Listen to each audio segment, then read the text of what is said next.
Hello, everybody, and welcome to part two of my Olympic day of podcast on the Big D podcast. Before I bring in the special guest, please subscribe, like, comment, share the Spunky Spectrum Sports YouTube page where you can see all my latest and greatest adventures. We've got football, Olympics. Next week, hopefully, we've got, weather permitting, we've got football, UFC, and a little bit of everything. So, if you remember a few weeks ago, where American race walkers Robyn Stevens and Nick Christie won, well, now I can officially say Olympians, Robyn Stevens and Nick Christie. So, joining us from California this evening are two of my favorite people. One on the left, Robyn qualified in the 20K race walking, and then Nick also qualified in the 20K race walking this past weekend in steamy Eugene, Oregon. Well, thanks for having us back on here, Dylan. Thank you for coming on, Robyn and Nick. So, if you're headed into Eugene, how had your 2021 seasons gone for both of you? Yeah, it's a really odd season for us. Not typical at all because I realized the week going into Olympic trials that we haven't had a real 20K for over 2 years, because our last 20K was March 17th of 2020, and that was our national championships. But then we had one in I think Al Karunia was our last real one in June. Pan Am's, China. Pan Am's.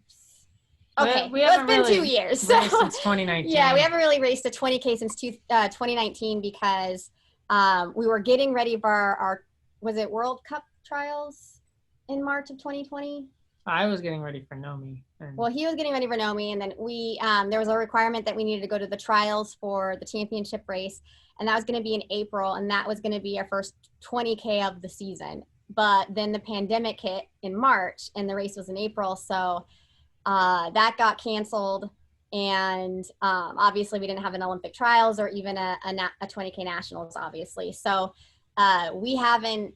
Our first 20K that we had, and the only 20K we had all season this year, was in Philadelphia in April 11th, the weekend of April 11th.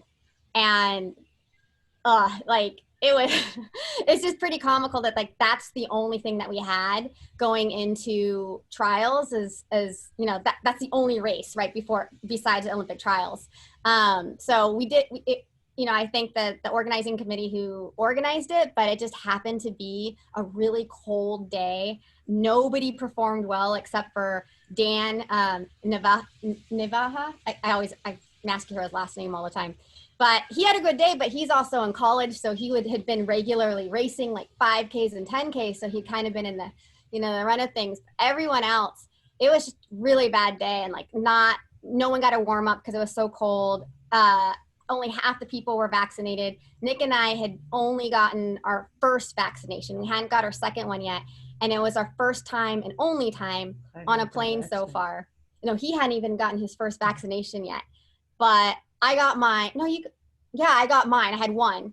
And I had only had it for 6 days. And oh my gosh, it was just, the conditions going there was brutal because we stayed we didn't go anywhere. We kept very isolated during quarantine, and then even as people were starting to open stuff up, we wouldn't even eat out. We wouldn't even order food from restaurants until Olympic trials, where we didn't have choice and we just ate takeout from the restaurant at the hotel that we stayed at. But we just ordered it and then took it back to our room. So to get on that plane after having been on a plane since February of 2020 for indoors, it was, and then we weren't vaccinated, or I just had one and he wasn't at all. We were too afraid to take our masks off, and it was an 8-hour trip, total, it was like a 6-hour flight, then the commute to get to the hotel. So the entire time, that whole trip, we didn't drink, we didn't eat. Normally we're pretty good about and taking our fluids, make sure our hydration's good. Because even if it's cold, the humidity's high in Philadelphia usually. And you're sweating out all of that fluid. So we arrived really dehydrated and undernourished just because we were too afraid to take our masks off in a plane. So it was miserable. And then of course, I have general anxiety disorder that I self-manage, and I haven't had a panic attack since like 2017, a couple in like 2018, but the plane ride, all of a sudden I just had like multiple panic attacks like in a row. So, which are pretty exhausting once, getting through it. So it was just miserable for both of us as we're trying to, like, as soon as we got to the airport, we had to pick up our bag because we brought a huge bag, which normally we don't travel with a check on because it's easier just to have our backpack for like a weekend trip. But we took a huge bag so that we could bring like our own hot plate and stuff that we could cook in the hotel so we wouldn't have to leave. So we ran down to like the baggage claim, and then I was just like so famished, like, I don't know why it is that women get more hangry than men, but I thought I was going to like faint, and I was probably just miserable to be around for him because I was like, I just bolted for outside so that I could just sneak a granola bar underneath my mask while he went and got the bags. But that's pretty much the only race other than the 35K championships we had in February. That was it. Like we had that. And then fortunately we were able to put together a 10,000 meter on the track with the Chula Vista Throws Invitational or champion, invitational. Yeah, the Journey to Gold. The Journey to Chula Gold Vista series. Throws. Chula Vista Throws. And so thankfully we were able to organize a 10,000 meters to be added to that. That was a great race. We got fast times that day for not having any races for almost 2 years. But again, like going into an Olympic trial, such a high value, such an important race, it's pretty crazy and wild for me to think that none of us, except for maybe the people in college, like maybe Taylor and Dan, and then Steve Smith and a couple others, but the veterans in the race, myself and Nick and Maria and Miranda, it's like we're going in, and like Maria hasn't raced since 2018 a 20K because she was pregnant with a baby. So, so it's just crazy to like go in and think, wow, like I really haven't practiced. By now we would have had at least a couple international races with our international competitors and some fast courses. And we're just going in this on the hottest Oregon's ever been in history and hoping to hit some, Maria, Miranda, and Nick needed to hit some pretty strong time. Same with Taylor. If they had if Taylor was going to have a shot, she had to hit the standard. And then Maria and Miranda, they had, and Nick had a certain time they needed to hit since they didn't have any other races.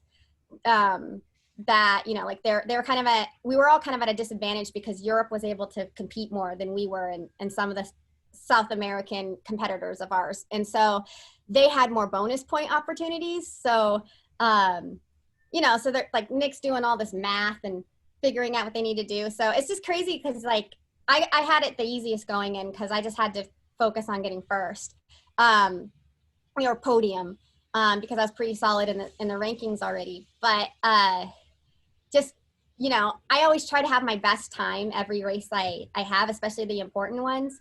And so it's just like, it's a little frustrating when I'm going in and like a 1:35 is not a bad time, but I really wanted to PR and get the Olympic trials record, which is a 21-year record by Michelle Roll. And it's an attainable time for me, a 1:30, I'm definitely in shape for it. Like it's just a 1:32:36 or something. So the season has just kind of been 3 races. That's it so far. And then Tokyo now to look forward to.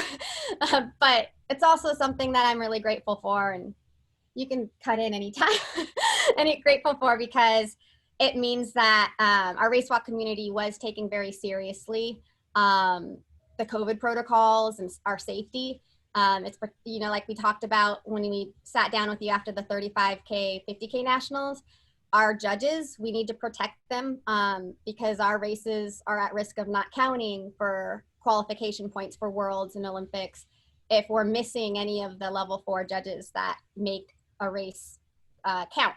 So, a lot of them are older. So then if they're not vaccinated, we can't have races because it's just not safe. And then, we have each other, and then we got our families we care about. So it makes me feel, the good news is our community really took it seriously, and that makes me feel grateful.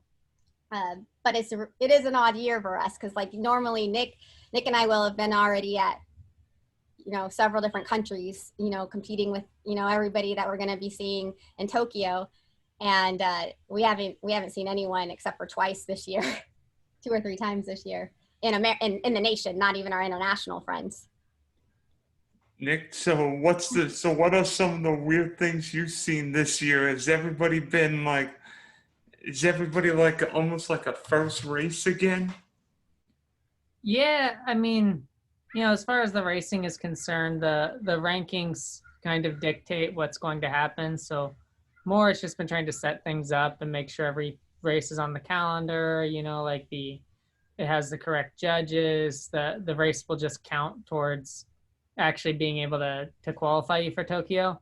So, I've been doing a lot of stuff with that, and, a lot of stress going into that inside each race, like going into Olympic trials, we found out our race wasn't on the calendar like that week. If he hadn't caught that, so we had to make sure that got submitted correctly and everything. But yeah, I mean, just in general, trying to get all that sorted out. I mean, right now I sit as 61 out of 60 on the rankings. So, there's a couple people that may be out, but I actually won't know if I make the Olympic team till July 5th. So I'm a bit in limbo right now. Yeah. As far as the Olympics are concerned. Crossed. Yeah, we find out for sure around July 5th is when all the federations are supposed to. I got my confirmation yesterday, but the July 5th is when all federations are supposed to submit to World Athletics their final team selection, and then there's 24 hours that people can appeal or whatever. And then we got to find out if World Athletics is going to go down the list. And we know one of the athletes in front of him should be doing the 50K from Britain. He's already been announced not to be doing the 20K, but he's still on that ranking. And, so that makes Nick appear like he was 61, when in actuality on the rankings, he should be 60. But unfortunately, the rule is whoever's in the top 60 by July 1st are the ones who are confirmed, and then the federations decide if they confirm those athletes, and then they'll go down the list. But if federations haven't removed athletes that that are on that list that they don't plan to send before July 1st, then it kind of hinders people like Nick and I know there's other events, obviously there's going to be there's others that are in Nick's same position where they're just one out, but they know they're in it, but it just doesn't reflect it yet because they haven't moved all the athletes that aren't yeah going. I mean, fortunately we're with USATF, and USATF does a good job about they will they'll always send people if you hit the qualification standard or whatever. So I'm not worried on that end. I'm just waiting for what happens. Yeah, what happens with World Athletics, because there's another person with a provisional doping suspension, and then some other people who are having issues with their own countries not sending them that are clogging up, those couple of spots on the rankings. So, that's more the interesting thing I'm dealing with. Yeah. So, one of the. By the way, for your event, the men's Olympic standard's 121, Nick, and for Robyn, yours is 1 hour and 31 minutes.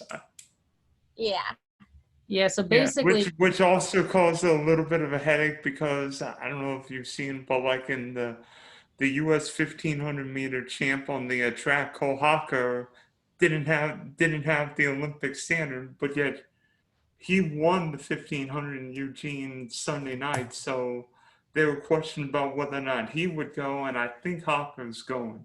Yeah. So how it works is, for at least our federation, because we have an Olympic trials, is we self-select, but we also follow the World Athletics selection procedure. So the way that works is, even though he didn't have the super standard or the Olympic standard qualified by standard, he qualified by Olympic quota. So I don't know what it is for the 1500 meters. I think it's 30 or something. Well, Go ahead. Yeah, so the world rankings, if you're in, like for the race walk, it's top 60. The world ranking, if you're in that, top 60 in that Olympic quota, that is effectively the same as having the standard. Yeah, you're qualified. For some events, I know like the women's javelin, I'm not sure what happened with Ariana Ince for her, because she was 4th in the trials, but she's ahead of the girl who was 3rd on the rankings by a lot. So she should be making the Olympic team, just because the 3rd place girl isn't in the rankings and doesn't have the standard. I think that's in that that's scenario, the way I understood it is Ariana would be going, but she's not going to get confirmation until July 5th if she didn't get it yesterday. Yeah, so then that happened as well in the women's high jump, the women's discus throw, I believe. So there were a few events where stuff like that was going on, and but the reason why the trials, they say self-select, is you control your destiny. If you control get your top destiny 3. If as long as you're top 3 and did everything else, you're pretty secure. But if you didn't do everything else, like this 1500 meter runner, if he wasn't in the rankings, sounds like he was, but if he wasn't, or like the girl that got 3rd in the throws, but she's not in the rankings at all, but Ariana is, then she, if Ariana had gotten 3rd, it would have confirmed it with our federation. But now we just got to wait for World Athletics to say, oh yeah, well, she was in the top. So, and then the other girl got that, even though the other girl self-selected herself by getting top 3, she's not qualified by World Athletic rankings. Yeah. I mean, like into the future, World Athletics wants to just have a pure ranking system, and then they're still working on it. So like this will be kind of what we're going towards, and we'll see how the US handles that in the future, because it'll really shake up the qualifying system in the US. For the US. I mean, it's actually exciting because, like, for us, like, this is the first trials that Nick has always podiumed in the trials that he's competed in since he started race walk, but he's never won a trials. And I've always been injured for the ones I'd qualified for. This is the first one I was healthy for. And so the hint was when Aretha had spoke to us at one of our meetings going into trials, she pretty much hinted that this could be our last Olympic now. Not for sure, but just seeing how things are going, it could be potentially our last Olympic trials. So it was really exciting, no matter what happens from here. It would just be different than how we see it in the future. But what's great about the ranking system is the reason why they're doing it is to kind of better control the amount of doping that's going on in the sport, I think, because I think it'll help with that. It's a pure numbers thing. It might help with that, but it's a pure numbers thing. Don't. Well, I'm just quoting him now. No. I'm saying like that could be a side effect because you have to race more, and it's probably harder to dope when you're racing more frequently. But especially if you get more out of competition testing, because how often do you get tested? We're actually the most tested in our event. In 2019 we got tested 10 times, which was up there with it was pretty close to Justin Gatlin and those guys, at least by USADA. I'm not sure. Yeah, we don't know how often. We can't see the list for WADA, but yeah, I mean, but in reality, that's actually not that much. Mm-hmm. So go ahead. Yeah, because it might say if you go to athlete test history on the USADA page, you'll see you can see pick an athlete and you can see how many times they've been tested. And it'll say out of competition or in. No, it doesn't say out of competition. Well, no, the color. When I've gone on it, they have the color. The color, I'm not positive what the color means, but I think that means if you were blood tested or not blood tested. But then there are 3 types of tests they'll run. They do blood spot, blood draw, and then urine. And then all of those tests, you could have 3 tests on one day. So really those 10 tests we had might have been done. In my case, it was done in 4 or 5 days. So I was only tested 5 times total in the year. I was tested 9 then because only once was I both, or 8 times because only once was I both. No. So and then half of those will be in competition. So then really you're only getting tested a couple times out of competition, and think of athletes. When we talk about our training, we always say the biggest numbers that we do. So you might ask, so what do you do a week? And well, my biggest week I did, 200 kilometers, 220 kilometers. So that's what I'll say I do a week, sometimes, or that's really what like media the might highest. quote, but that's the highest. When athletes are tested, they'll be like, oh yeah, I get tested like once a week. Well, sometimes I get tested once a week, but then I don't get tested the rest of the year. so, as far as that's concerned, like the only time, like you'll get tested if you finish well, like in a competition, like that always happens.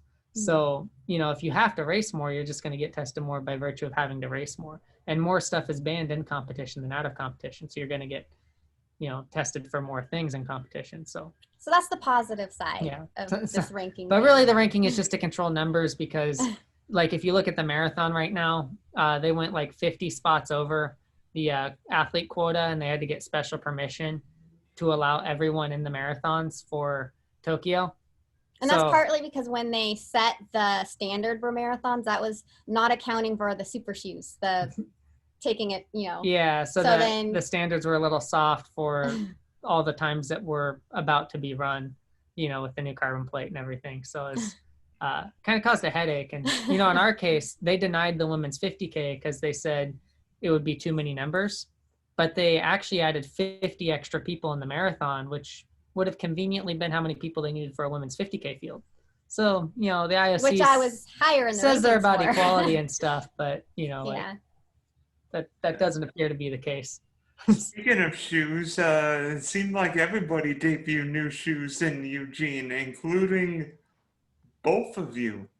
Yeah, that's our Tokyo edition. So they're still the same style of shoes we've been competing in, the orange ones you usually see us wear.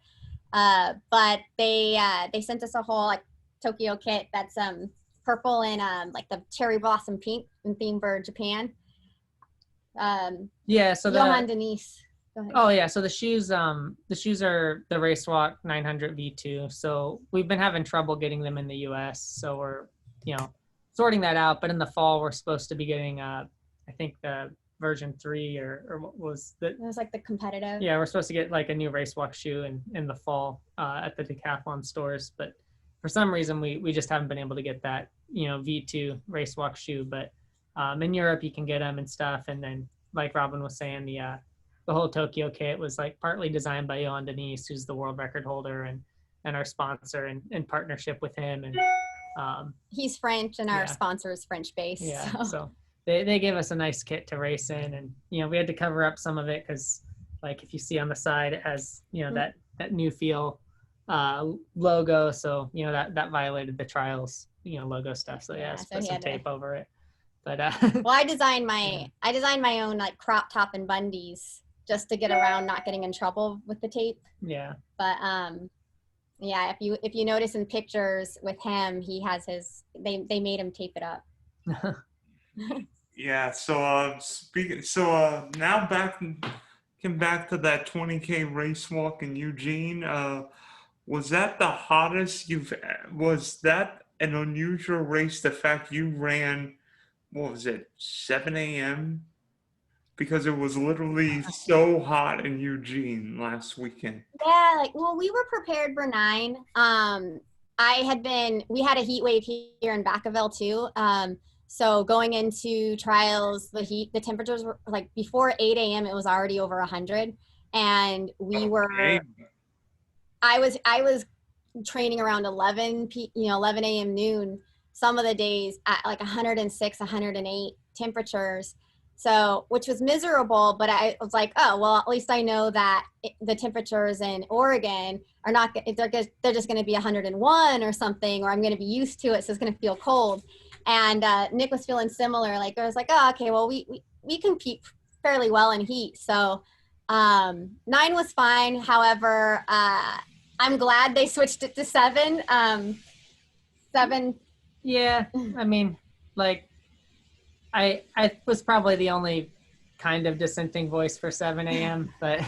but 7 was objectively it was a good decision. Yeah, earlier is not going to hurt anything. Yeah, earlier is not going to hurt anything, but we had to adjust our sleep a little bit and adjust our wake up time and all that. Which has totally messed us up this week, which is why earlier today, I was like, just our whole sleep schedule because of that switch, and then ever since we crossed that finish line, we have been on like on the go nonstop, barely like just getting into bed. Like we're so like we'll be recalibrated after this weekend, but Yeah. And then Tokyo's gonna send you all merry ways, right? Yeah, well, I mean, we race in China quite a bit, so the time zone change shouldn't be too bad. Like, uh, you know, we'll get there in ample time ahead. You know, assuming I get to go, fingers crossed. But we'll get there in ample time ahead. And like you know, Robyn raced really well in 2018 in China at the World Team Champs. We raced like I've raced there every year except you know the last 2 years because I was always racing. They have this multi-day, you know, 3-day, 4-day race in China, the Tour around Taihu. And those conditions are always like totally miserable. So we have quite a bit of experience in the bad weather and same thing like we'll race in Mexico a lot. Mexico's it's either hot, humid, or at altitude. Or windy. Or usually all three or four in that case. So like Mexico, you always get hammered. And I remember a race in Ciudad Juarez. I felt like I was race walking against a pack of like linebackers, like football players. And then even the winner of that race, her PR was like a 126 around that time of year, or around that year. Like by that year, her PR was like 126. She won in a 131. So like that's really slow for someone like her. So just to give you perspective on how windy it was and hot. And like Robyn, you know, she did really well in like Lazaro Cardenas and that was like pretty hot, miserable, you know, conditions in Mexico, and like she did well at the trial. So bodes pretty well, I think, going into Sapporo for like a strong result, whatever that may be. But so when you crossed the finish line and all but and made the Olympic team, what were your thoughts? Well, I got to cross the finish line twice because he was coming into the finish and I had one more lap than him. So they had the line out with him and he just happened to be catching up to me to lap me as we're crossing the finish. So it was pretty cool to be able to cross the finish together. But I didn't have my telepathy on because he thought that I could read, you know, like I didn't know that the plan was to lift it over the head so that I can keep going. I didn't know that. I thought he was just going to break it like normal. So I just kept walking thinking he'll just pull it to the side and I'll keep walking. But I was so wet from all the water I was pouring on me and sweat, you know, that it got stuck to me. So those pictures actually look like my real finish because I'm like, you know, because I feel bad because it's like stuck to me and it's his finish tape. I continue around as if it's a victory lap, but it's really my last lap. And so by the time I got to break my tape, that's when I realized I did it. Like I accomplished my goal. So I see my mom and him, he's waiting for me to finish. My mom's coming over and I just broke that. So it looks like I'm not celebrating this because I'm holding in tears. Because as soon as I embrace my mom, I'm like crying and then I go and see him. But it was just pretty funny. Like just that those pictures just crack me up. But it's also just such a great way to, after such a hard year, you know, to be able to break that tape together. And then Nick, I don't know. Then Nick, did you have similar thoughts? You know, I had a specific result I thought I needed to do that day. Some stuff changed in the days after the race with like withdrawals from a couple 50K athletes. So, you know, that put me in the position I was in. I actually didn't achieve my goal, so I was a little disappointed. Which is part of the other reason why, like, I could see his face and I had some trepidation because. Yeah, so I crossed the finish line realizing I probably didn't make the Olympic team. I didn't do the result I needed to do. So that was more where I was at. But I was happy because, you know, Robyn was right there. So I was just savoring that moment with her because, you know, she accomplished a big thing. But yeah, for me, like I'm still in limbo. I won't know until the 5th. And like, that's all up to World Athletics and how they decide to go down their list and everything. But, you know, I should be in the top 60, but, you know, on the list, I'm 61. So yeah, that's what kind of makes it a challenge. That's not good enough. Yeah. Because we've been in this together since we started dating 2 years ago. And it's like, you know, we won indoors together. We won the 50K, 35K championships together, you know, and we won trials together. So, you know, it's just, it would be nice to do, you know, go to our first Olympic, make our first Olympic team together. So when I knew what time, because he was looking at, there was a race the day before our race. So he was even up early to look at that, to make sure he knew what time he had to get. And I was aware of what time he had to get to just make sure he's solid and won't have to do the waiting game till July 5th. And I knew he hadn't hit that because he walked the time I wanted to walk. So I knew he hadn't hit that. And so that's where it's like, if you look at the finishing storyline where I go through with him and then I go through mine, it's like, I know that now we don't know for sure if we're going together. So there's that, like, I'm not sure how to celebrate, you know, because it's like exciting and something to celebrate. And yet we like, it's rare you'll see us apart. Like all our training, even though we have different training programs, different coaches, we're always side by side. We're together. So we're in this together. So it's, you know. It would seem unusual having one in Tokyo and then one watching in California, right? It'll be the longest we've been apart. So it makes me sad. But. And because of COVID and the lack of family going over there, it's not like even if you don't make the team, Nick, you can see Robyn, because I'm not even sure if like spouses could go unless you. They're not letting anyone. We tried. If he had been registered as a coach, we might have been able to get him in as help. You know, because my coach is already going to be there. He sent, you know, he'll be sent there for the Spanish Federation. So, but he wasn't registered in time. So.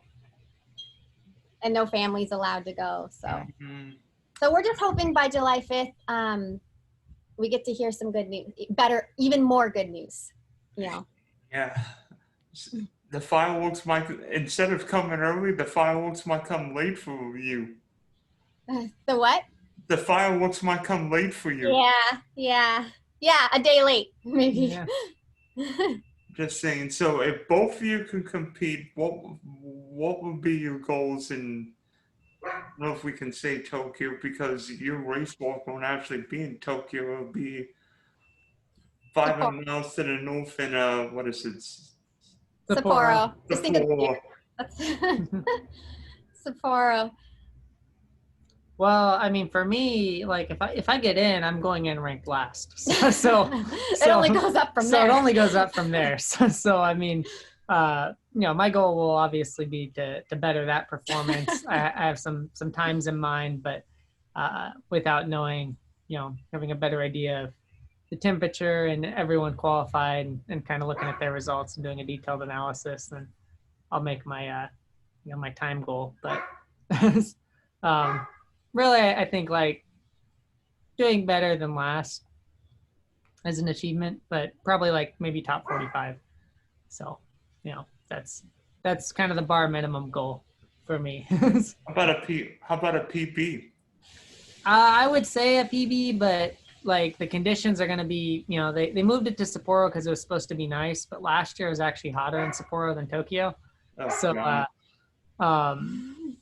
yeah. So as far as that's concerned, like I think it's going to be more of a slow slogging race that for everyone, for most people. So like racing a smart tactical race will be the ideal way to perform, and you know, could end up lending itself to outperforming expectations quite a bit. Like, you know, my old coach Tim Seaman started out in last place in the 2004 Olympics with his teammate Kevin Eastler, and you know, they slowly worked their way up to like 25th or something from, you know, the last place in the field.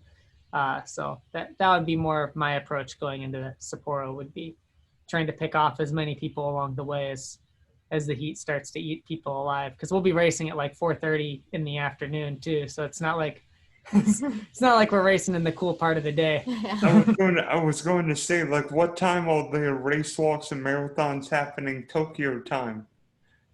4:30. 4:30 So p.m. His So- race will be the day before mine, before the women's race. And then I think that we're both at 4:30. His is August 5th, mine's August 6th. And then the marathons actually, I think, are at 6. Yeah, the 50K and the marathons are at like 5 or 6. So 6 they're like p.m. super early. Yeah. Oh, No, late. I thought they were. no, the 50K is early. Sorry, I got it Yeah. mixed up with 50K. Yeah. So Yeah. So I think they're earlier. But for some reason, whenever we have our biggest championships of the year, they always put us in the afternoon, like between 2:30 and 4:30, and like in hot climates. Yeah, I mean, like as far as it's not too dissimilar from what we face. Like we have to race in South America and Mexico a lot, and like like you were saying earlier, it's either hot, humid, at altitude, or windy, and probably all four. So that's what we'll be preparing for. We're up in Sacramento area, so like it's hot and hot and windy. We thought we were getting away from the winds in Tehachapi, but it's about the same. Yeah. So, but like most of our training during most of the pandemic was in the Mojave area, and the winds were on average 21 miles an hour. It would get up to 28. So for us, anything that's under 21 miles per hour seems like it's just no wind day. Yeah. So we're prepared in that way. But as far as Sapporo, I mean, it'll be I think it'll be more tactical race, and like Robyn can say what she plans to do, but based on her like results and heat and stuff, I think she's gonna surprise a lot of people. Maybe we should. So what are your thoughts? So what would be your goals in Sapporo? I keep I have like little tiny goals I set as I go, as the race unfolds. I have my core one that I go into, which is pretty general. And then depending on how the race unfolds and how people are looking, how the temperatures are, I'll start setting little ones that I've already had in mind going into the race. But in general, placing higher than I go in ranked. That's number one. That's the achievable one, the most achievable. And then I always try to best my last performance. So if it's not a PR that because of the heat or whatever, I'd like it to at least be faster than my Olympic trials time. So pretty humble goals going in, but I think all of us have those little ones that, depending on how things feel, we definitely will, have our stronger ones. A season best would definitely be nice. Yeah, season best would be nice. Especially on the and everything from there is like a strawberry on top of the ice cream. Especially on the grandest of stages. Yeah, exactly. So I'm excited because I have not. So while I've trained with my coach and my Spanish teammates in Guadix, Spain in 2019, where I met him, I have not been in a race with him there yet. So because, with the pandemic, he wasn't able to come here. I wasn't able to get there. And he just recently got his vaccine last month. So he was playing pretty safe, because before pandemic, we were going to fly him out for trials so that we could have him coach me through Olympic trials. But I'm excited because he'll be there with the Spanish Federation. And this is going to be my first race where I have one of the greatest coaches, in the world, that's been coaching me through for the past,